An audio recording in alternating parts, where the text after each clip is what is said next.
with that, let's have a look at who we will be watching. And it is, again, the top 8 players of our current standings. And that'll be Coco, Guillosko, KRC Double, Skipaeus, Travis, Tiaan, Visor, and Jedusor.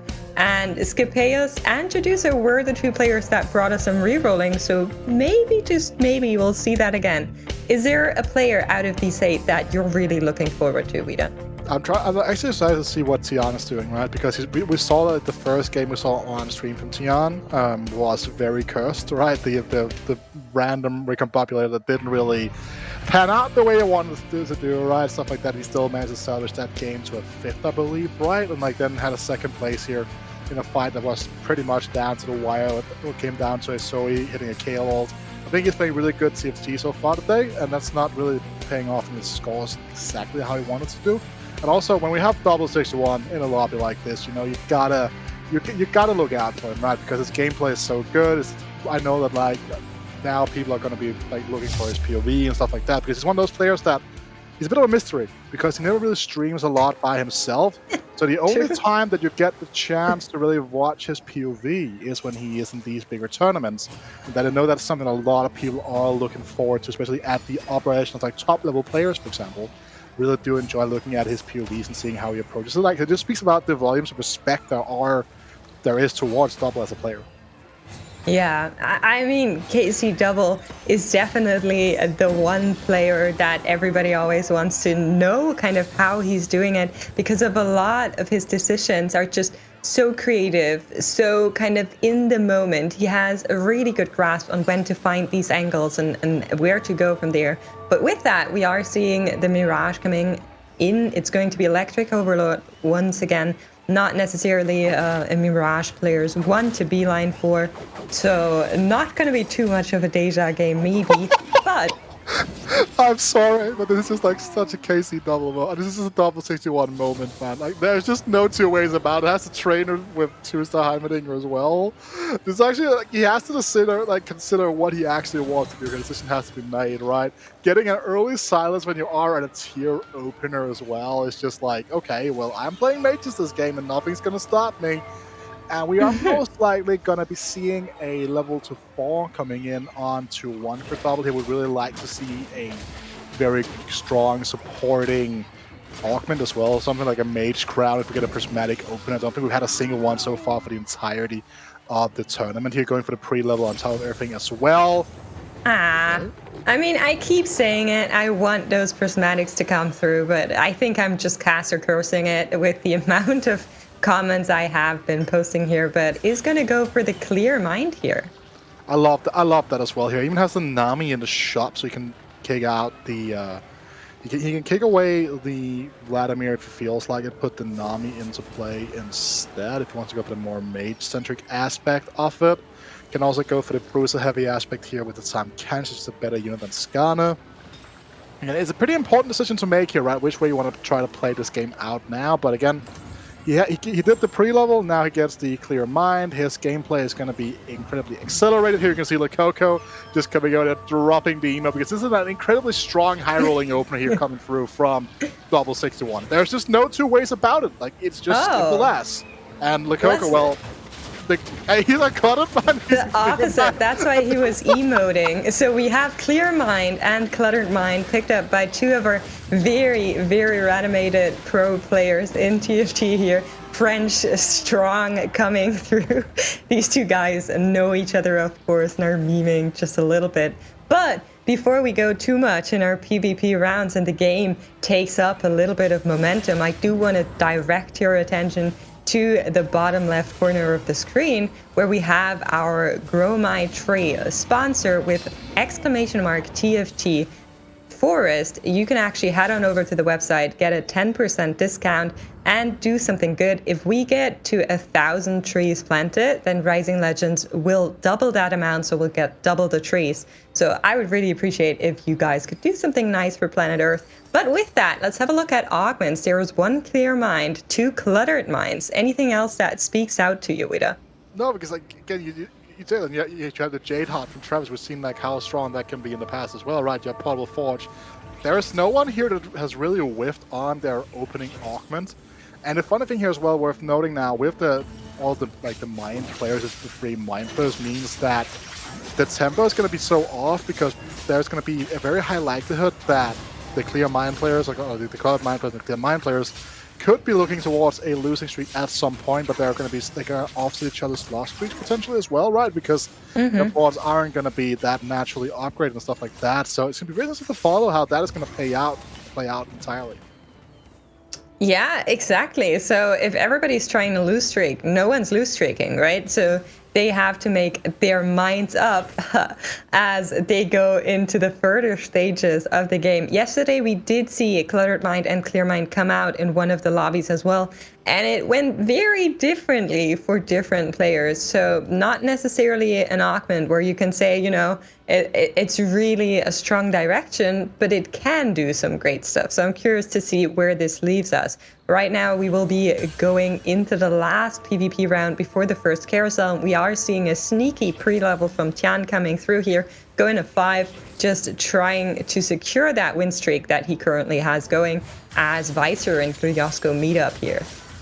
Yeah, they do, right. Again, the big thing is to note about the way the Visor is able to play this game out here, right? That's also going to be the case for the other part that we saw earlier on. So compared to yesterday, when we saw the Cluttered Mind, they were unable to fill up the bench on the first round, which is a big one, right? Because again, you are just going to be losing out on your augment value. And while it's only for a singular round, that losing out on that amount of XP is still going to be a very decisive thing to look into.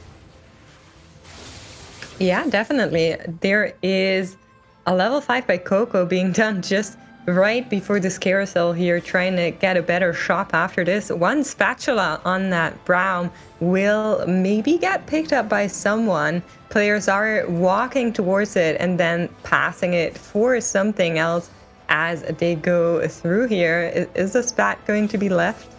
I'm going to be so sad. I mean, Guillosko is one going to want it, Guillosko. Last pick takes the spatula, bringing it home. And you can also see the components on the left side of the screen that players currently have as we go to Guillosko's board, who's already running those 4 warriors. He is going to be looking into playing an Olaf angle, it looks like, right? And again, that's one of the few ways and few comps in the world where you really are going to be prioritizing a spatula, because it does open you up just to being able to just fully start elevating your gameplay with that assassin Olaf. That is something that you are going to be looking into. However, Skipaeus now, despite losing up until 2-5, goes for a level 5 after carousel. Seems a little bit out there to a certain extent here, but going back to doubles board here as well. He is now just chilling. He's 20 gold with this mage board online. Has a bell for the silence again, as we talked about earlier on today. Mage boards tend to rely on the frontline items more than the backline items. Interesting also about Guillosko.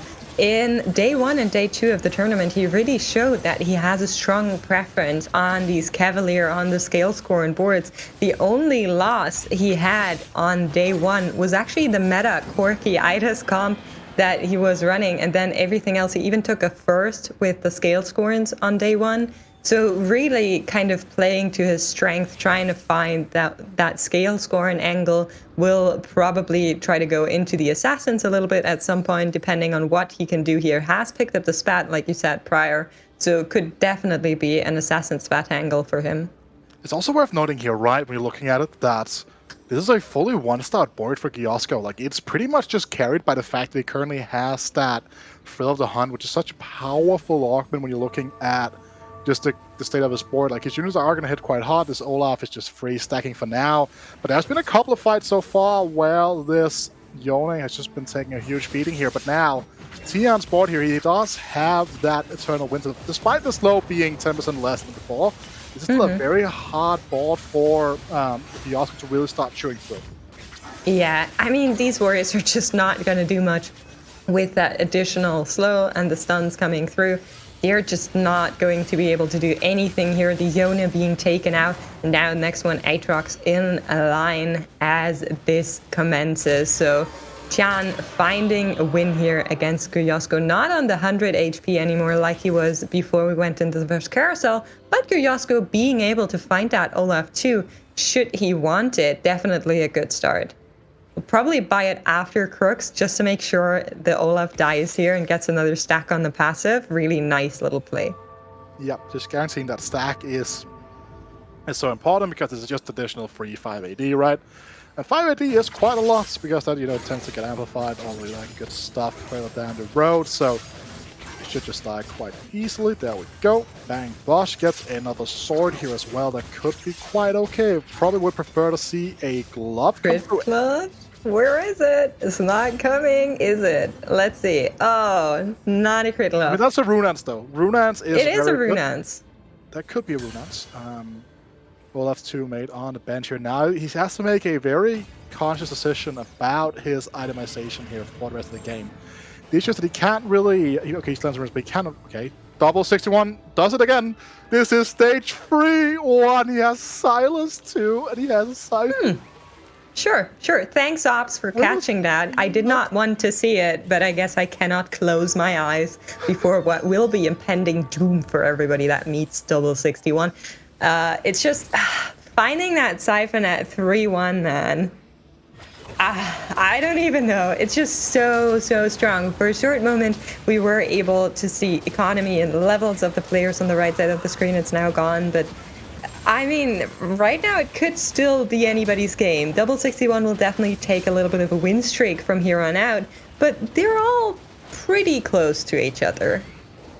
They are, right, but Double is going to start dealing so much damage to most of this lobby right now. Tiaan's going to take a massive hit here because of the fact that the Siphon does survive. I mean, this is a rough one for sure now. For the Hunt could also be a good one to go for. Just easy pickings. Can save that reroll for the final augment of the game if you should feel the need to do that at that point in time. And again, this kind of comes back to the point I was touching on briefly before we went to the analyst test before, right? There needs to be able to, like, again, there's a specific level of luck here, right? And I'm not saying that Double is a bad player. Double is an exceptional player at the game, but when you are playing for first place, you need these specific high rolls. You need to translate them into lobby wins to be in with a shot of taking the lobby here. Skippy with an interesting choice here. Could go for the Recon Buff. He's not going to go for the Bruiser Heart. We already know there is another player trying to aim for that Olaf. It's not going to be the Olaf right now as a priority carry, it seems. But Bruiser Heart just nice, flexible thing. Looking like a Rage angle, though. So something we have seen, especially in yesterday's games, is a lot more Shyvana Rage Wing coming through with some sets being flexed in. Also, Skipaeus was the player that went with that set reroll in game number 1 today, so maybe not even directly trying to hit that Olaf, trying to go for the scale scoring angle, but is rather looking to cap out on a Shyvana here. That would definitely be something with a lot of direction. But again, it's just hard. There's always an inherent flaw in playing around 5 costs as your primary end destination of a composition, because it is really unreliable that you get there, right? Especially with the odds change back in the previous set to level 8, I do believe. The came through West now is not 5%, it's 4%. It means that you're that much less likely to find that Shyvana if that's going to be your end goal for the composition. But looking at this now, Visor has gone for Meditation. I never realized how much Cluttered Mind and Meditation looks alike. Yeah, I thought the same thing. I was like, interesting. They're nearly the same picture. But Tiny Titan's being picked up by Coco, and he's currently on 92. So he was a little bit on the rest of the pack before, has gained 30 extra HP here now, putting him back to the leader of the lobby. Well, not the entire leader, but to the leaders of the lobby, rather, in a plural. It also allows for him to just scale with this Cluttered Mind, right? He gets another 3 to 4 losses pretty much just put into his HP total, which is going to be a significant amount of lives to gain. It's going to be a significant amount of HP, a significant amount of gold to work from here. It's going to allow him to cap out a lot harder, which you will need to do because he is going to be down at combat augment. But he has found a mage emblem. We saw that on the Jinx just now, which is definitely not where it's going to stay. Similar to the game that we saw before this one, he would probably like to slam that on a Sona, judging by what he's on right now. Be a very nice match, but we have seen some other interesting mage emblem combinations as well. We have, and it's one of those elements that is very easy to flex around just because of the power level of Zoe and also the prevalence of Trainer right now. So you can very easily just flex around the Mage Emblem instead. So ready to see how this is gonna go. Yeah, we are picking up some items here. I was looking at Guillosko, who still hasn't found that crit glove, unfortunately, that he's probably so desperately looking for. But Visor is down to 34 HP already, and that is very, very low. Finds a Corki here on his bench. Some upgrades are being hit, but due to Cluttered Mind, he just needs to spend some gold as well just to keep it up here. Has found another Corki copy, gets an upgrade on the Tristana, and is now able to put that Corki in with a Hodge and the IE, giving him a little bit of extra strength. But 8 losses down is definitely a loss.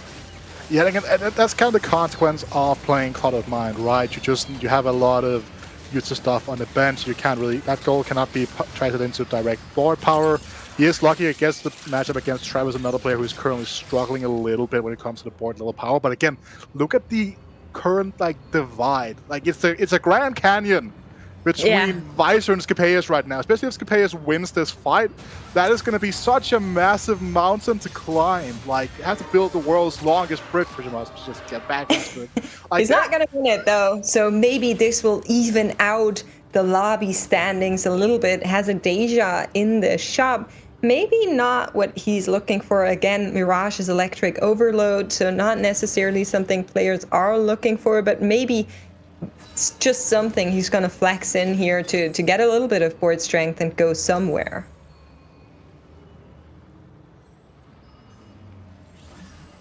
Yeah. It's not ideal, right? But you can flex in the Bruiser Heart to a certain extent, right? You can flex around that. Setup is good here. You have filled 100, fantastic augment for the Deja. Now again, L3S Coco has applied that Mage Cap though to a Sona now, getting her the magical powers of the world. Beautiful. And you can just see the power level of Mage Sona, right? It's no secret by now. We've all seen it since the start of the set, right?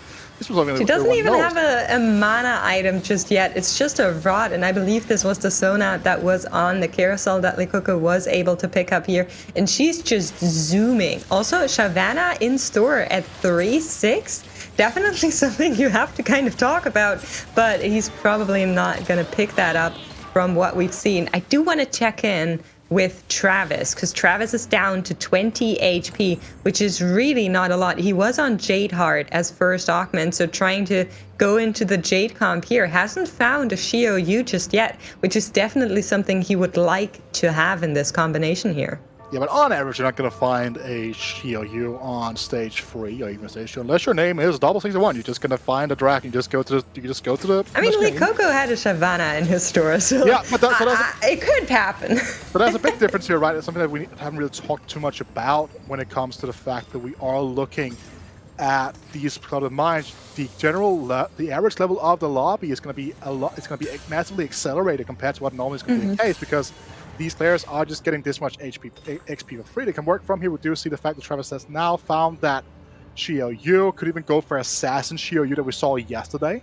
No healing augment though, so that's going to be a bit of a downside to that situation potentially. Finds a Soraka though, that could be huge. Oh, gonna slot that in, get rid of the Thieves' Gloves. Definitely has some items to slam now. There's an IE waiting to get put on that Xiaoyu, as well as the Titans. Everything's coming out here. Still some items on the board that he probably would like to work with, but let's see how this does. He is meeting up with KC Double, who has just been win streaking forever, what it seems like. The Siphon in the backline doing the most that it can, but it is stuck on one of the Jade statues as Nivea is trying to get some damage out there. Xiaoyu has been defeated, but Nara is still fighting, and everybody's trying to make the most out of it. It does seem as if Travis can beat KC Double here, though. Yeah, and again, this is also a better matchup, right? It's where we only have Travis. It's not the end of the world. It's not Travis if a double to lose this. I think that's the big one to note here. Xiaoyu also has a pretty good matchup into these melee carriers because of the fact that she does knock them up, right? The innate CC is just a massive help here. Could go for Eternal Protection, try to lean in towards that 9 Jades angle and continue trying to play for that. When you already have that early Soraka, you're not really giving up a lot of unit power level for that. And that is going to be the case here. Yeah, definitely. So we'll go for that. Finds another upgrade here in the store on that Ashy. While augments were being picked, we did see Coco go to level 8. So already in 4-2 on level 8 will definitely give him a little bit of an upper hand here. And again, Cluttered Mind. That's the name of the game right here, being the biggest one to really set it off entirely. And has transitioned into that Siphon now, has the Blot first on there. It's all looking fine and dandy. Has a double Surratt pole. It's an interesting one because it can really help you set everything off. So to see like how this is going to go. Just trying to buy as much time as possible for this Siphon and the Sona to work here. But this Shroud coming from the TD from Tiaan is ended up landing perfectly here. That's a Zoe as well. Okay, the Coco is back right now. I mean, he did go to 8 pretty early, so him finding those legendaries definitely something that has been happening. Also, notably, Tiaan, the last time we really took a good look at his board was on a bruiser on a scaled score and angle. Now has pivoted to go more for the cannoneer angle from what we saw of that fight here. Coco finding that Sona to Archangels now as well. Has a Corki on the bench, a Siphon on the bench, 1 copy short of Siphon 2. This board is really, really, really strong. But at the other end of the lobby, players are holding on. Travis able to sustain here with his 22 HP as well as Weiser. But we are on Skip's board. Best found in Hao Shin. Yeah, but he's not getting best friends value right now. Has to, does not get best friend value onto his Hao Shin, who needs No! No! There are some things here that has to be looked into, but I guess that's fine at the end. He's going to cast. He is going to cast. There we go. 1 cast. It's going to take out the Diana. Will get him back to full HP thanks to Thrill of the Hunt. But that was definitely some scary, deary positioning out of Skipaeus here. It's probably just a situation where we end up forgetting that you have best friends. I mean, we've all done it, right? This is a pretty high-pressure situation, even for a player like Skipaeus, who has also competed at a championship before. But that's a Yasuo on the carousel here with a glove. That could be pretty enticing for quite a few players in the lobby right now. You know, Hao Shin is just so big, it counts as 2. That's the entire dragon mechanic. Yeah, that would be pretty interesting, no? For the best friends, could you imagine it worked like that? It would be really cool. Maybe someone go at Mordog and tweet it. So that'd be really fun. But, yeah, but then for again, now... But if that worked like that, right, then dragons would no longer be able to have exiles. I think that would be a very good thing. Nerf the dragons. Well, it's the Dragonlance. You should be able to like at least be friends with our dragons, right? Turn them into exiles is not a healthy dynamic. Fair enough. We don't want to push that type of dynamic. Exactly. Keep them with us. A big roll down from Travis here now after taking a loss, is looking for that but not being able to find it. 1 copy away from the Nico 2, from the Xiaoyu 2, just trying to hold on, is going to meet with Guillosko here, who has found some assassins. So let's see if that Soraka can survive the ambush of the Diana. It's going to get 1 cast out. They will try to take out the Talon. Xiaoyu doing short process of that. The Soraka actually getting healed by 1 of the Jade statues, just being so healthy here in the backline and able to take out anything that was on the other side of the board. That Xiaoyu doing the work, and he finds another win here. Yeah, it's a massive hit as well on Guillosko, who's currently one of the players that are looking the weakest in the lobby here. Tiaan also not looking too hot, but also does have that Soraka putting in the work here. The Hao Shin now is going to be doing a ton of damage here as well, so this middle of the pack is slowly but surely starting to close. Only really Coco is fully out of it as of right now. Skipaeus here. There was the buff, we talked about it on day 1, to the 1-star copy of Hao Shin. We've seen how it's been helping these players stabilize a lot more at this point in time. I mean, at this point, Skipaeus just like, why are you not using your augment mates? He doesn't need them. It's a show of dominance. I mean, sure, it's a show of dominance. It doesn't matter, but like this is like one of the biggest games of This is so important. This is game 3. The entire lobby's at a breaking point. Thing to do. At this point, this is no longer just like ignorance. Like there gotta be like some reason that I am missing here, because this is just weird to me. Because like the Zoe here is like just getting that first. You have Mage on her, getting those casts off super better is so good. Getting that Aoshin to cast before your entire board instead is also quite good. Like there is just something wrong here, and I'm not. Here comes the damage. Can he cast one more time though? Oh, I think it's gonna be a loss. Dude, like I don't know, man.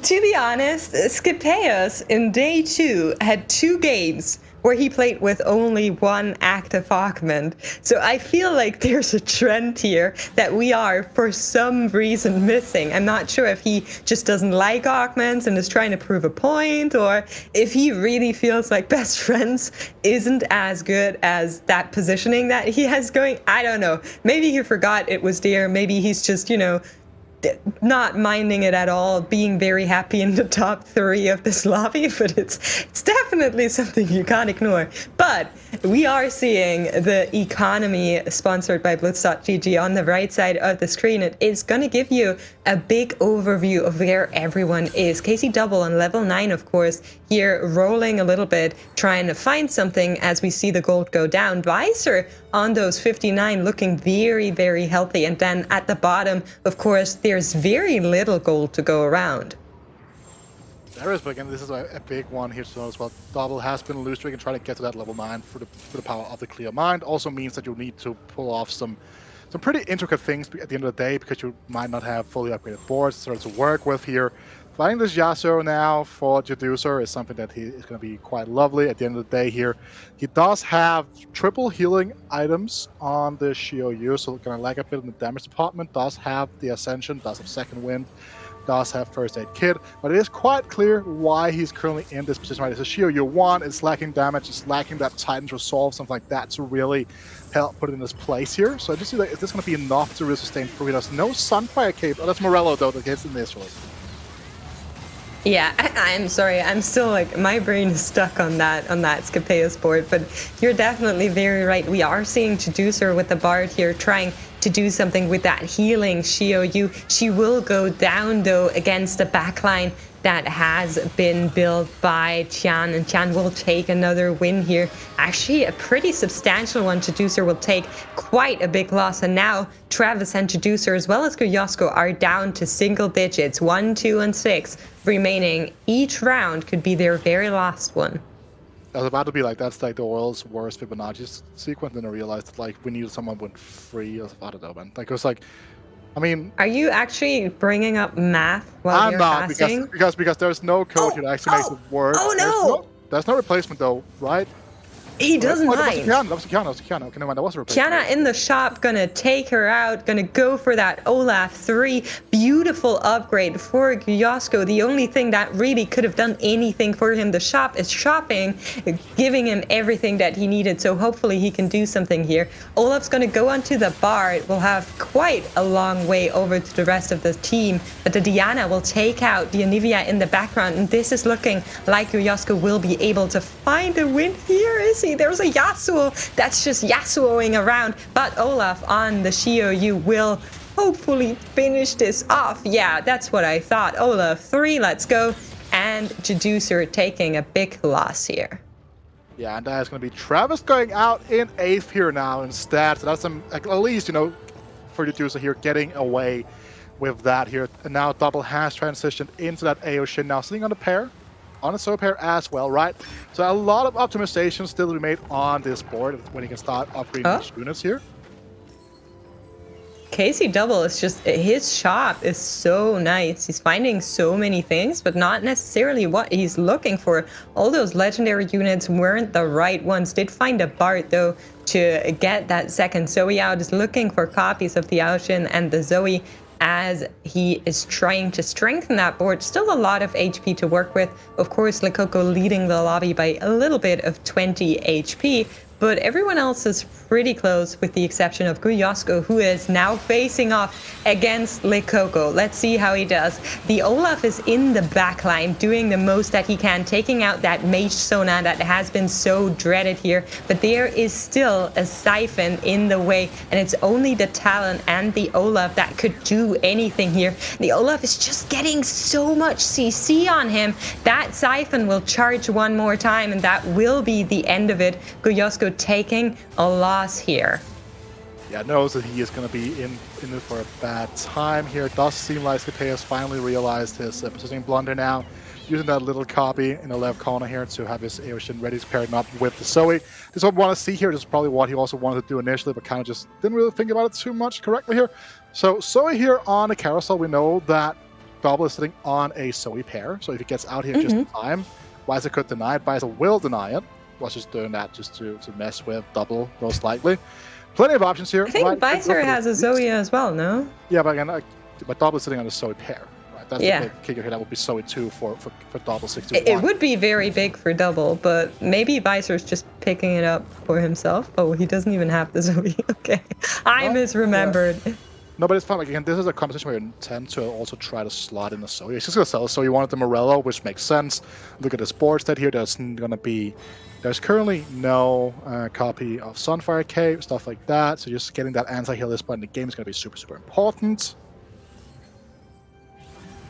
Yeah, Visor just rolling down, trying to find some upgrades. So Raka 2 being hit here, definitely very big. And then the Silent Shroud of the Brown is not going to go onto the Zona, but will hit that Bard back there, trying to get a little bit of CC delayed in this matchup. Of course, the enemy Zona is just hitting right onto the Idas and onto the Corki here, which will probably not do him too much good, but he is fighting against a copy at this moment, so maybe it will be strong enough for him to take a win here. Corki bullets are flying around. The Sona in the background is still alive. In comes the Bard ult, but the enemy Sona has been taken out. That Corki is trying to ramp up. Can it compete with the Ginzu's Rage Blade? Yes, it can. Visor finding another win.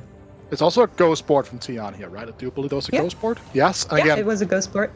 So there's a few things that aren't really going to be active, right? So once that fight goes back and it's not going to be Tiaan's ghost, like that was a Bramble Vest on the Corki, by the way, which is pretty interesting, right? Going to neglect that, some of that, neglect some of that IE damage produced by the opposite Corki. See right now, Tiaan at 7 HP here needs a big win, has Coco as his matchup. And we have seen Coco's board. Coco's board is going to be seriously scary, but again, the setup is okay. Could be worse for him as well, but it's going to be the Mage Sona now, and it's going to be positioned correctly here as well. It's going to end up locking up both the Corki as well as the Nomsy here. Okay, but Coco is fighting Visor, which means Tiaan has gotten the ghost copy of Coco, which will probably help him just a little bit. So maybe, just maybe, Tiaan can hold on another round. Skip is also trying to fight for his life. There it is, the Bramble Vest Corki onto the Siphon. If he can take out the Siphon, chances are pretty good he's going to take a win here. But there's the Zoe ults just coming and coming. So much CC on that Corki, but the enemy Siphon goes down and Corki will finish the end on that Zona. No! Oh my goodness! It's a top 4 at least, right? It's a top 4 here. It's a top 4. Skip also being knocked out 5th. But again, going back to that fight, right? Skipaeus lost a fight he would have won if he positioned correctly, had utilized his augment. And now he's losing a placement over 7 HP. That is around 7 HP lost from that. Again, I could be missing something that's super obvious about that game in the past that I'm just completely wiping from my mind right now. But again, we are in the final day. You're playing for first place. All of these small micromanagements you need to do, and quite frankly, playing around best friends should not be a micromanagement that you miss at this stage of a tournament. Yeah. I mean, to be fair, Coco Sona definitely also has that Archangels, which has led to Tiaan's death here. But Coco going on 9, now fully capping out everything that he can do on this board as he rolls down, trying to find some upgrades. Has some Ao Shins on the board, I think maybe just a little bit to mess with KC Double so he can't find any upgrades. But for now, that will be it. KC Double still 1 copy short of that Zoe, unfortunately. Yeah, also worth noting here, do think that there is a world where he wants to transition into playing an Ao Shin instead. He has a mage cap. Mage Ao Could Shin be. is super, super, super strong. Like, it's one of the strongest comps in the game. So, just a way for him to potentially cap out even higher than he's currently capped right now. I agree. That would be very, very nice to see. We're not seeing an awful lot of Ao Shin mage caps just because Ao Shin is not very easy to hit. Despite that, KC Double has secured an Ao Shin too, and it's gonna ult 3 stacks on the Archangels, 4 stacks, and here come more. That ult is hitting so hard, annihilating anything in his path, as there's another Pike that is trying to finish off the enemy backline here, but KC Double wins one more time, and Coco actually lost.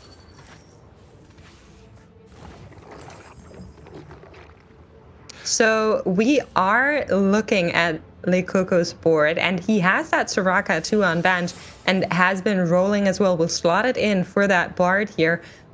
What would you like to see from this board? Do you think it can take a win in this lobby, Wida? I mean, it's a very strong board, right?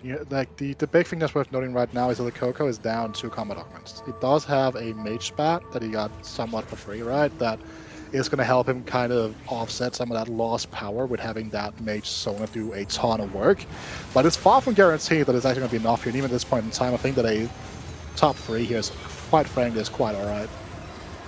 Yeah, I mean, we are looking at what is going on here. Coco and Visor are fighting it off. Each one could get knocked out here. The Pike jumping around. It is nearly dead, dying there to look like an auto attack hit from that Soraka, but the enemy Corki is still firing off. There's only a Zoe in his path.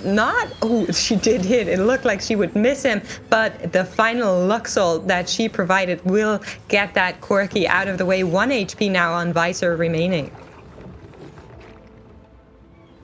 Definitely indeed here. Now, looking at Double here, he does have a 2-star Bard in the shop here, but does not want to give up on the Soraka pair. And this is kind of the board styles that we know and love Double for, right? These incredibly top-end heavy boards, dude. The good old-fashioned Peepa style of gameplay, as it was coined back in the Galaxy set, right? Where you had the fast level 9 fully transitioning into these massive legendary boards here, with the current state of Nomsy as well. Nomsy is just an absolute beast. Look at this fight, it could be super deciding. 2 big frogs are looking to make do here. Coco versus KC Double. The best of the French players, speaking in tournament history here on our Rising Legends broadcast, are fighting it off. That Mage Cap Sona will hit that Soraka, but she survives, will get another ult off, while the Siphon is onto the backline trying to demolish that Ao Shin, the last man standing, but will lose here. Coco down to 2 HP. Yeah, and that was a battle that we see before now. Visor versus Coco on 2 and 4 HP. This is so weird, again, because if both end up fighting Double, for example, right? It's going to be such a big factor to look into, just minimizing that loss here. So we know that Double already has a Bard 2 locked in the shop. He's just going to take a Spear of Shojin. I think that's going to be going onto either the Bard or onto that Zoe 2. Going to just help accelerate the cast around. Could even go on something else here, right, as well. Like, this is just such... These boards are just so capped, and when you have a board like that one, the Spear of Shojin is going to be so big here. I do believe we're going to be seeing these... Yeah, moving the Frozen Heart here away, just trying to help the Siphon over the line, trying to give it more damage here. The Frozen Heart has pretty much served its purpose by now, just getting it onto the Siles instead, making that a bit more durable here could be the deciding factor and at least occurring the second place here. Yeah, we will see how it goes. Visor will meet KC Double, but who is meeting Coco? That is the question as we go into a game where someone will definitely take a loss. The enemy Pike is jumping around for KC Double, but will it be enough to take out the Zoe in the backline? Ao Shin, top right corner, still firing off. There will be a ult coming in onto the Corki, takes out the Corki, takes out the Zona, takes out the entire front line. This will be a loss for Visor, who gets knocked out here. The only question is, will it be second or third, as Coco still fights? And it looks like Coco can manage a win here, so it will be third place for Visor, and Coco and Double meet one more time. Yeah, and this is big for the entirety of the tournament outcomes here, right? Because of the fact you're looking at going into this tournament here and into this round. Because the entire tournament would be pretty weird if they already had their day 3 points ready to go, right? But Coco was on 14 points before this game. Double was on 13. Now the two of them are, you know, just increasing that gap to the rest of the lobby by a metric mark in here. Like, it's going to be so insane just because of the fact that they're going to be so far out ahead. And with the remaining games to go here, that is going to be big to follow that going forward. Yeah, definitely. I mean, I love seeing these players fight it out. So let's go into what could be the final game of this lobby. There's a Luxold coming out of that Zoe, but she's going to get charged by the Siphon, annihilating her. Now that Siphon will need to take out the Ao Shin if he wants to see Lightly Coco trying his best for that Siphon to take out the Ao Shin, but it's Siphon against everyone else. He charges away, has that Bloodthirster trying to keep him alive, but the enemy Ao Shin is just too healthy. He's going to charge, he's going to ult, and that will be a win for KC Double. Yeah, what a game, right? At the end of the day, I mean, it did kind of get donated to him to a certain extent again, right? Had that very strong opening. But again, don't say that. There's so many French fans here. Don't